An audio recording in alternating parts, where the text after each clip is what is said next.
ابھی چند دن قبل میں نے ایک سوال کے جواب میں ایک ویڈیو اپلوڈ کی تھی جس میں میں نے یہ بیان کیا تھا کہ عورتیں شریعت میں بغیر محرم کے 3 دن کی مسافت سے زیادہ کا سفر نہیں کر سکتی. اس ویڈیو کے اپلوڈ کرنے کے بعد ہی الحمدللہ لبرلز اور اسلاموفوبس کی صفوں میں آگ لگی ہوئی ہے، جو کہ ان کے کمنٹ سے ظاہر ہوتا ہے کہ وہ کہہ رہے ہیں کہ اسلام میں تو فریڈم ہی نہیں ہے، پتہ نہیں یہ کس زمانے میں رہتے ہیں یا 21ویں صدی ہے، اس کے مطابق بات کیجیے. تو میں یہ کہنا چاہوں گا کہ آپ اپنی فریڈم اور اپنی لبرٹی کو اپنے گھر میں رکھیں، ہمارے اوپر نہ تھوپیں.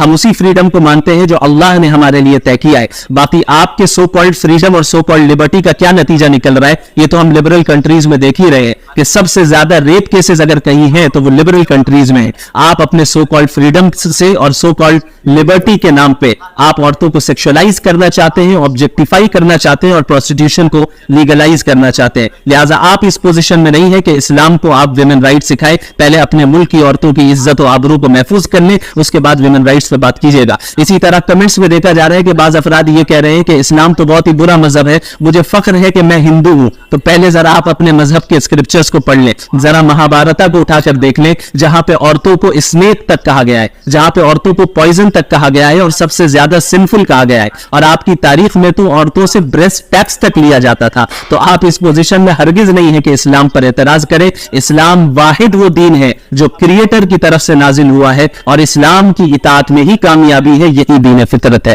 اپنی ماں بہن سے کہیے جب پردے کا خیال ہے کہ باہر نکلے تو پردہ کر کے نکلے، حجاب پہن کے نکلے. آج کل تو چینی اور شہد بھی کھلا نہیں رہ سکتے، اس میں چیٹیاں جا کے بہت سارے بھوڑے جا کے گر جائیں گے.